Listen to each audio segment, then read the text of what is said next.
No podemos destruir nuestro propio país por una solidaridad en abstracto, no se sabe muy bien a quién, y además que el plan que hay del gobierno público, es decir, no es una teoría de la conspiración con un gorrito, sino que el propio presidente del gobierno ha dicho que quiere traer 250.000 por encima.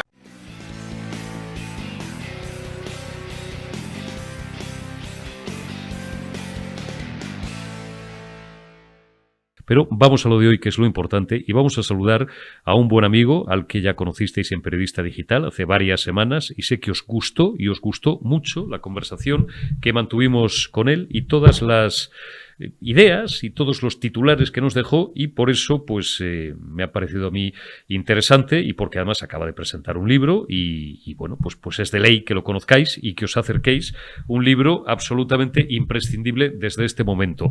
Roberto Vaquero, ¿cómo estás? Muy buenos días. Buenos días, encantado de estar aquí otra vez. Bueno, vamos al turrón inmediatamente, Roberto, que no hay un minuto que perder, y menos para cómo nos están dejando España estos canallas políticos que nos gobiernan. Decían antes los clásicos, acabas de dar a la imprenta, acaba de publicarse hace unos días, no hace ni una semana, tu último libro. Ahí está, ahí tenéis la portada. Inmigración, realidad, fenómeno o problema, de Roberto Vaquero. ¿Qué cuentas en este libro, Roberto? Bueno, en primer lugar lo que hago es mostrar el problema, porque una de las cosas que tenemos en España es que lo que se hace es desdibujar para que la gente no tenga conocimiento, y hay determinadas cuestiones que la gente no tiene ni idea o tiene la versión tergiversada y retorcida de quienes interesan quienes sacan rédito del modelo migratorio que tenemos a costa de destruir el país. Por ejemplo, las ONGs, que hemos estado hablando antes, que se han convertido en los taxistas del mar y en gente que fomenta no solo el drama humano, porque lo que hace es facilitar a las mafias el tráfico de personas, porque ya no hace falta ni que tengan una embarcación que garantice que se llegue a España, sino que simplemente con que llegue a los puntos donde ya saben que están las ONG, pues ya está. Entonces nosotros nos creamos el problema, las ONG hacen su negocio, y los políticos que tenemos siguen con planes, en vez de fomentar la natalidad y el futuro del país, se dedican a pedir inmigración, a fomentarla de una manera masiva, que no se pueda ni integrar, y que luego los guetos, la islamización, la criminalidad, la desaparición de nuestra propia cultura, pues todo eso nos lo comemos los demás. Los que viven en La Moraleja no se lo van a comer, se lo van a comer los que viven en los barrios trabajadores, que es donde van a ir. Evidentemente. Oye, Roberto, no pretendemos ser originales en esta entrevista, porque todo lo que está diciendo Roberto Vaquero, y está diciendo bien, todo esto viene siendo ya denunciado desde hace años. ¿Cuál es el punto de inflexión en este caso? A mi entender, favorable, que cada vez es mayor el número de gente que se da cuenta de esto, que se conciencia de esto, que ya no cierra los oídos por una cuestión de rechazo casi mimético o automático. Esto es un discurso de fachas. No. Oiga, mire usted la realidad. Olvídese de si soy rojo, azul, verde, facha, socialista, ecosocialista o medio pensionista. Mire lo que tiene delante. La inmigración como gran negocio. Ha citado Roberto Vaquero a las ONGs. Me gusta esto de los taxistas del mar. Claro, ONGs, Roberto Vaquero, Rubén Pulido, que veo que algunas veces os sigo en YouTube, y habláis en concreto, por ejemplo, de una muy conocida, de Open Arms, de Oscar Camps. Yo siempre me he hecho una pregunta, Roberto. Claro, hace años, cuando sabíamos menos cosas de las que sabemos ahora y éramos más ingenuos, decíamos, coño, qué casualidad que siempre que se hunde o se va a hundir una patera en un punto determinado, longitud, latitud, tal, del Mediterráneo, oye, hay un barco de Open Arms o de los que sean ahí al lado. Dices, ay, qué curioso, ¿no? Y segunda cosa, si esto es un negocio, que parece que lo es, ¿cómo es posible que los gobiernos, no sé si el gobierno de España, el de Francia, el de Italia, el de Grecia y tal, les dejen a patrullar la ciudad por ahí, por el Mediterráneo, como Pedro por su casa, a menos que repartan, claro? Hombre, es que esto es un negocio, o sea, es obvio. Hay mucha gente que se favorece de que esto pase. Aquí en España las condiciones laborales de los trabajadores se depauperizan, la vida en los barrios se depauperiza también, y es una cuestión que hay gente que saca rédito económico de esto, económico y político. Por eso el gobierno que tenemos está constantemente, incluso sus socios ahora hablan de una ley contra el racismo, como si España fuera, un país horrible en el cual no puede venir nadie y que se discrimina a todo el mundo por la calle. Eso no es la realidad. O sea, eso no pasa. Lo que pasa es que a ellos les viene bien a la hora de pedir el voto y a la hora de hacer determinadas cuestiones. Sobre el tema de los réditos políticos, etcétera, esto es una cosa que no pasa solo en España, pasa a nivel europeo, pero yo lo que veo es que en otros países de Europa se están empezando a tomar medidas para mitigar o intentar acabar con este problema. Sin embargo, en España es todo lo contrario.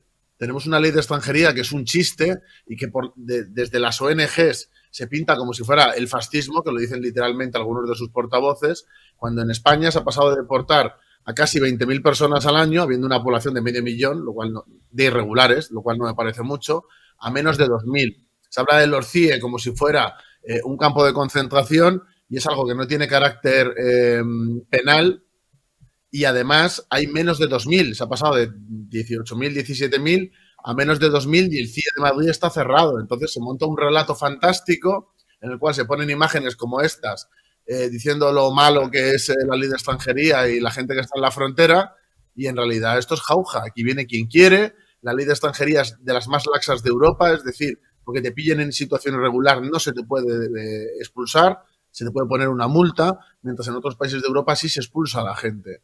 Entonces somos el hazmerreír. Y la cuestión del sur no es la cantidad de gente que viene, por ejemplo, este año ha bajado. El problema es qué tipo de gente viene, porque igual que no lo sé yo, no lo sabe nadie. Porque cuando vienen en avión, que la mayoría de la inmigración ilegal viene en avión, que eso también habría que controlarlo, sabes quién entra. Pero cuando vienen por el sur, viene de todo. Gente que se escapa de la justicia porque son literalmente criminales, asesinos, violadores, islamistas. No sabes quién entra. Y, por ejemplo, Rubén Pulido muchas veces se ha dedicado a decir gente concreta que ha entrado de esta manera y que les han pillado y que luego, por ejemplo, no se les expulsa y pasa como lo que pasó de que a un religioso le asesinaron.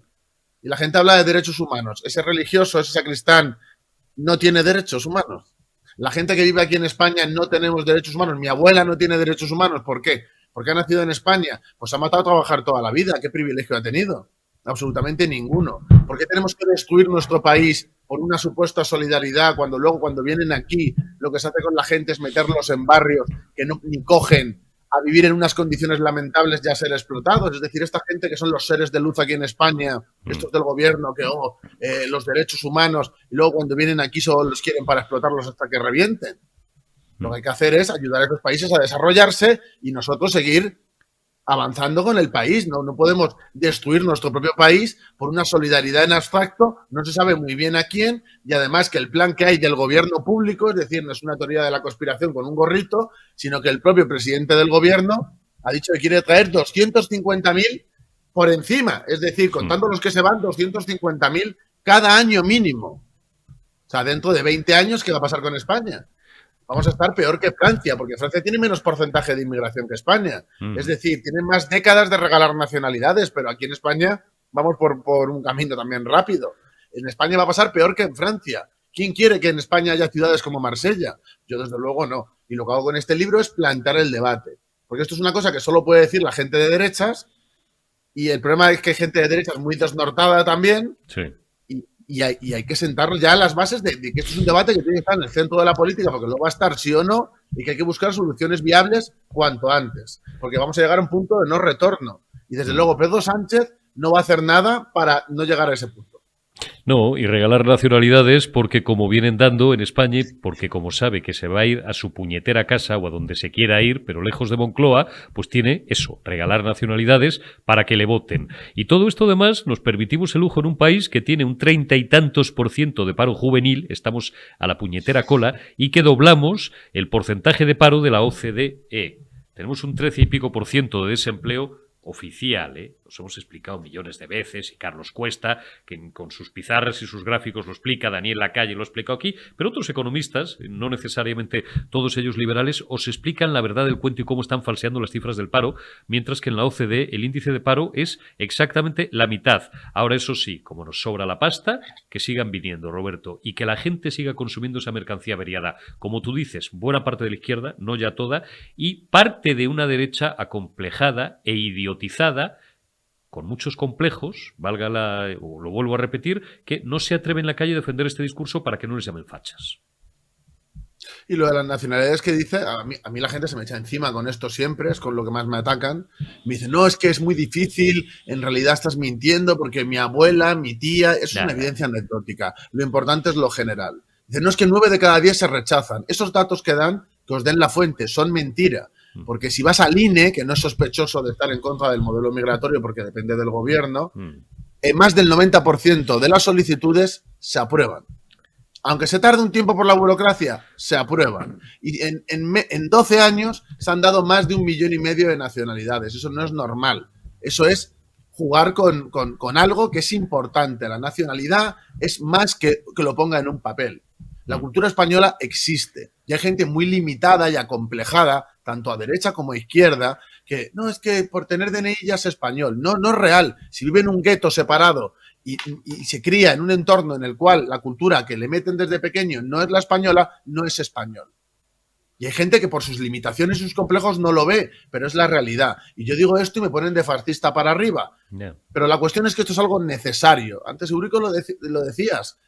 Es que ya cada vez más gente lo ve a pie de calle. Entonces le pueden contar el relato que quieran, que si luego cuando va a su casa su madre no puede salir a partir de las 10 de la noche de su casa, lo ve. Lo ve. Entonces no hace falta que le cuenten nada, ya lo sabe. Yo el otro día presenté el libro que avisé con 2 días en Plaza España y se llenó hasta arriba. ¿Por qué? Porque interesa, porque es algo que interesa. Y luego esta gente que habla de lo de que no es que el DNI, no es el racismo, no es que esta gente es prácticamente nacionalsocialista, presentan un libro y van 20 personas. ¿Por qué? Porque no interesa, porque es lo mismo de siempre. Para decir algo que si pones la sexta sale también, la gente no se mueve. Y se está empezando a abrir brecha. Y, por ejemplo, antes has hablado de Rubén Pulido. O sea, ya empieza a haber gente que aunque nos linchen, aunque nos ataquen, como le pasó a Rubén, ya da igual, ¿no? Ya hay gente con las costillas duras dispuestos a poner la cara y a poner las costillas. Y eso es algo bueno, porque eso hace unos años ni siquiera pasaba, no había nadie. Estaba solo el discurso de Open Arms y de las ONGs y grupos que viven de esto. O sea, no puede ser que una persona, por ejemplo, estos portavoces, les publique la mejor editorial que hay y su libro sea ¿qué hace un negro por aquí? O sea, es decir, tu valía, tu única capacidad es ser negro y como tienes ese discurso melodramático ya te colocan en todos sitios y ya eres el foco de atención. Y luego miras lo que dicen, porque yo me molesto en mirarlo, y es todo sentimentalismo barato. Pero es que un país no se puede construir en base al sentimentalismo barato y los complejos. De verdad, hay que quitarse ya los complejos de blanco, los complejos de español, los complejos de hombre. Es que vivimos en una sociedad muy complicada, de que todo es una vergüenza. Pues no, es un orgullo. Yo estoy orgulloso de ser español, estoy orgulloso de mis ancestros, de ser como soy, y estoy orgulloso también de ser hombre, que parece que decir esto también es un crimen. Pero a mí me gusta ser hombre. Estoy orgulloso de ello y no me convierte en un criminal. Ni necesito deconstruirme de nada. Ni tengo que renunciar a mi país ni nada por el estilo. El modelo migratorio es un cáncer y lo que va a hacer es destruirnos, como ya está destruyendo Francia. Hasta en Francia, Mélenchon, el Partido Comunista de Francia, que son los más flojos históricamente que ha habido en toda la zona, hasta ellos están diciendo que la frontera se ha convertido en un coladero y que no puede ser. ¿Por qué? Porque están desapareciendo. Los países nórdicos, algunos tienen menos inmigración que nosotros, como Finlandia, y están tomando medidas drásticas, incluso cuando ha estado a la izquierda hasta hace poco. ¿Por qué? Porque van a desaparecer como país. Y aquí Pedro Sánchez dando palmas con Marruecos. Es que es horrible. Además de que son la quinta columna aquí en España. Vamos a Marruecos. Vamos a Marruecos, Roberto, porque te he leído algunos tweets y he visto algunos de tus retweets francamente interesantes. Marruecos, ese sultanato que tenemos debajo y que tantos problemas nos está dando. Ese sultanato que hemos abrazado por razones no explicitadas, que ha abrazado, el presidente del gobierno, que le ha pegado un giro, él y el izquierdo y el derecho, y solamente, es decir, una decisión de carácter absolutamente personal, a los últimos 40 y tantos años de política exterior española con respecto al Sáhara, que era una cuestión que todos los españoles teníamos muy clara. ¿Y todo por qué? Bueno, se nos dijo, una de las cosas que se nos dijo, aparte de que eran unos acuerdos y una sumisión, casi se ha reconocido por fuentes gubernamentales y sin casi la sumisión con respecto al sultanato de Marruecos, porque no iba a afectar la soberanía española de plazas como Ceuta y Melilla. Las sigo llamando plazas, algunos me criticáis, ciudades autónomas, plazas, Ceuta y Melilla. Y a cambio de que Marruecos nos ayude a controlar la inmigración. Yo no sé si tú, eres más joven que yo, Roberto, recuerdas un chiste cuando una autoridad del régimen franquista, se va a quejar, el embajador aquel, de que tenía todos los días unas manifestaciones el británico a la puerta de la embajada y el gobierno de Franco le dice, oiga, ¿quiere que le ayudemos a controlar las manifestaciones? Dice, no, con que no me envíen ustedes más manifestantes es necesario. Marruecos, España, ¿quieres que te ayudemos a controlar la inmigración? Di, coño, no, con que no nos enviéis más es absolutamente suficiente. Sin embargo, lo siguen utilizando como herramienta de presión. No ha variado nada. Es que lo que no es normal, y es una cosa horrible, es que tanto España como la Unión Europea, es decir, porque son los dos, estemos pagando a Marruecos por vigilar su propia frontera. Total. Eso es una cosa que tienen que hacer de por sí, es decir, es su trabajo. Es como si España no controla la frontera con Francia y de repente le pasa una catástrofe a Francia. Francia nos pediría explicaciones. Claro.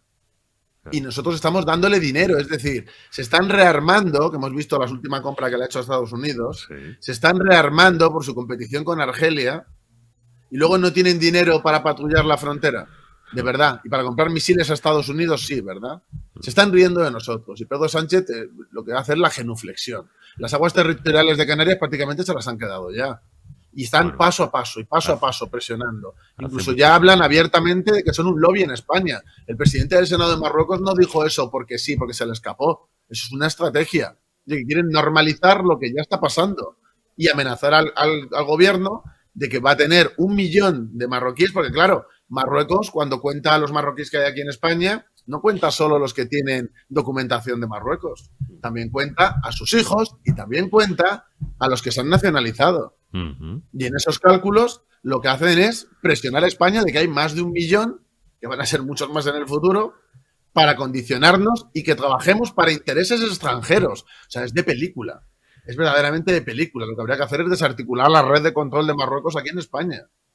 Y en vez de eso, pues estamos todo el rato haciendo la genuflexión.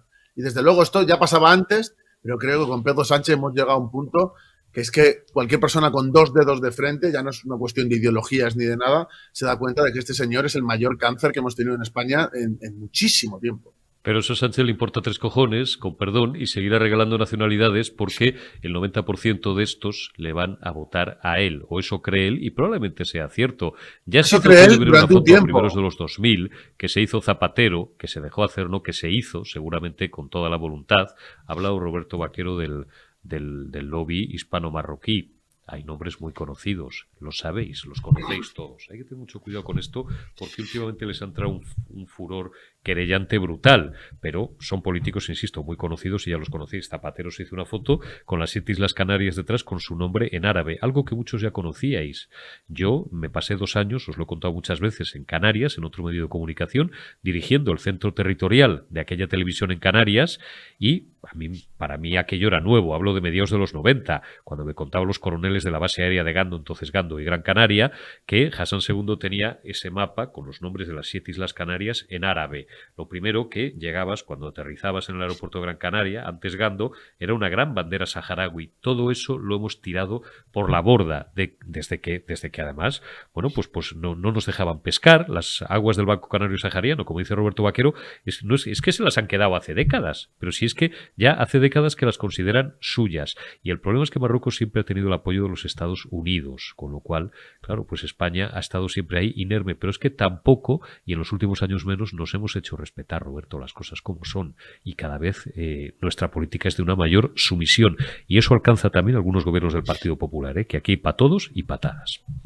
No, desde luego, o sea, el Partido Popular también ha estado en esta línea. Lo que pasa es que Pedro Sánchez para mí ha cruzado todas las líneas que se podían asumir con lo que ha hecho con el Sáhara. O sea, esto sí que es el mayor ejemplo de servilismo y sumisión, y parece mentira que un país desarrollado como España tenga la bota en el cuello de un país subdesarrollado del cual su propia población huye hacia Occidente porque no se puede ni vivir allí. O sea, eso es lo que pasa, que nos estamos dejando chantajear independientemente de que tengan el apoyo de Estados Unidos o no, porque en esas zonas grises también podemos jugar nosotros. Tenemos a Argelia al lado, que estaría encantada de mejorar sus relaciones y precisamente ayudar a controlar el expansionismo marroquí, porque recuerdo que en Marruecos, has hablado de los mapas, Eurico, mueven mapas del Gran Marruecos. y el Gran Marruecos, que tiene más de España y que tiene, bueno, la gran parte de Argelia, por no decir casi su totalidad. Casi toda. Argelia está muy interesada en controlar a Marruecos, Mauritania incluso también está interesada en controlar a Marruecos, y los propios saharauis, por supuesto, quieren recuperar su territorio. Entonces eso nos abre muchas expectativas. Por ejemplo, cuando España se va peor con Marruecos, entre comillas, cuando hubo esa crisis breve, ellos, la población que tenían aquí a servicio, apoyaron, por ejemplo, el tema del independentismo catalán. Ellos tienen el Rif y tienen el Sáhara, es decir, son cosas que en esas zonas grises también podemos jugar todos, pero España no tiene política internacional. España está haciéndose la foto, siguiendo lo que le dicen y mandando tanques a Ucrania, cuando el único enemigo que tenemos aquí está en el sur. Está claro. Oye, todo esto es pertinente, Roberto, recordar todo esto que tiene que ver con la inmigración, mientras en España seguimos teniendo un paro absolutamente mareante, sobre todo un paro juvenil mareante, porque estamos en vísperas. Te cambio un poquito solo de tema, pero para no cambiar, porque en el fondo estamos hablando de lo mismo, de un 1 de mayo, en el que, bueno, pues tú eres portavoz y líder del Frente Obrero, y bueno, pues vais a tener vuestra presencia, porque sois una organización que defiende los derechos de los trabajadores, los derechos de la clase obrera, y como tal los definís, y todo esto que estamos hablando, digo, tiene mucho que ver en ese contexto de esas celebraciones del 1 de mayo, que en este caso, en el caso, lo he leído también en tus redes en los últimos días, en el caso de organizaciones como el Frente Obrero sí tienen sentido. Hace décadas que han dejado de tenerlo en el caso de los sindicatos comegambas, generalistas, subvencionados, vagos, inútiles, que no hacen absolutamente nada más que vivir del sistema, y que en los últimos días vuelven a sacar pechito, se han limpiado ya los deditos con la toallita de limón y han dejado de comer gambas, y dicen, coño, vamos a trabajar, que llega el 1 de mayo. Explícanos, Roberto, cuál es, en tu opinión y en opinión del Frente Obrero, el auténtico sentido del 1 de mayo. Bueno, el 1 de mayo de esta gente, o sea, este año se va a revitalizar porque hay elecciones. Es decir, si tú te fijas en otros años, prácticamente no hacen nada y se han empezado a mover porque son elecciones y tienen que hacerle el trabajo sucio a quienes les pagan. Entonces, obviamente, estos sindicatos, que son los sindicatos del gobierno, pues van a hacer un 1 de mayo más movido que otros años por el simple hecho de que hay elecciones, tienen que movilizar a su electorado para que intentar mantener determinados espacios. El 1 de mayo siempre ha sido un día de lucha y lo han convertido en un desfile de liberados sindicales. Es así de lamentable, pero es así. Tú cuando vas al 1 de mayo y ves, está el delegado de tal, el delegado de tal y gente liberada. Y esa es la realidad. Yo cuando era un niño iba al 1 de mayo y había mucha gente, ¿no? Iban trabajadores. Yo creo que la mayoría de los trabajadores se quedan en su casa porque es día festivo y dicen, para ir a bailarles el agua a estos, no vamos. De hecho, nosotros, por ejemplo, normalmente siempre íbamos a la Mani Grande, bueno, la más grande que hay de las que quedan, y nosotros este año nos vamos a ir a Ferraz a manifestarnos contra el gobierno, porque consideramos que el 1 de mayo es un día de reivindicar los derechos de los trabajadores, y yo creo que la mejor manera ahora mismo de reivindicar eso es contra este gobierno de la inmundicia que tenemos. Dime a qué hora el 1 de mayo, porque a lo mejor nos damos todos una vuelta por Ferraz, hombre, aunque solo sea por el placer a la una de vamos a chillar ir a Ferraz. democráticamente, que no se ponga nervioso nadie y que no vaya preparando el papel timbrado, de chillarle democráticamente a este gobierno. ¿A qué hora hay que estar en Ferraz el 1 de mayo? A las 12 estaremos en Ferraz. A las 12. Ahí sí que tiene que haber gente y no en la manifestación de estos que acabamos de ver, de Yolanda Cuchicuchi Díaz, la fasionaria, y del de la Pasmina y el otro, que son imágenes de archivo, por eso los veíais con él. Pero las imágenes de los liberados sindicales. Ponme para despedir, por favor, Omar, por última vez, la portada del libro de Roberto Vaquero, que tenéis que leer ya, porque ya está a la venta. Un libro en el que aborda el fenómeno de la inmigración, fenómeno, realidad o problema, y que, insisto, os ofrece un análisis cabal sobre un asunto que nos preocupa y que os debe, ahí está, inmigración, realidad, fenómeno o problema. Roberto Vaquero, en la editorial Círculo Rojo, y que nos debe de preocupar a todos, por encima de complejos ideológicos y por encima de lo que nos pueda decir el buenismo y el discurso de lo políticamente correcto, porque es un problema que tocamos en nuestros barrios, la inseguridad ciudadana, la crisis económica que se está cebando, y que se está cebando sobre todo con los nacionales y con la gente más joven que no tiene trabajo, tiene que emigrar, tiene que irse fuera de España, mientras que nosotros hemos abierto ya los compuertas y están entrando a mansalva, y además aborda y denuncia el gran negocio que para las ONGs supone toda esta desgracia. Roberto Vaquero, muchísimas gracias por habernos acompañado un día más en Periodista Digital en La Retaguardia, y te deseo suerte. Cuídate. Muchas gracias, Eurico. Gracias, Roberto.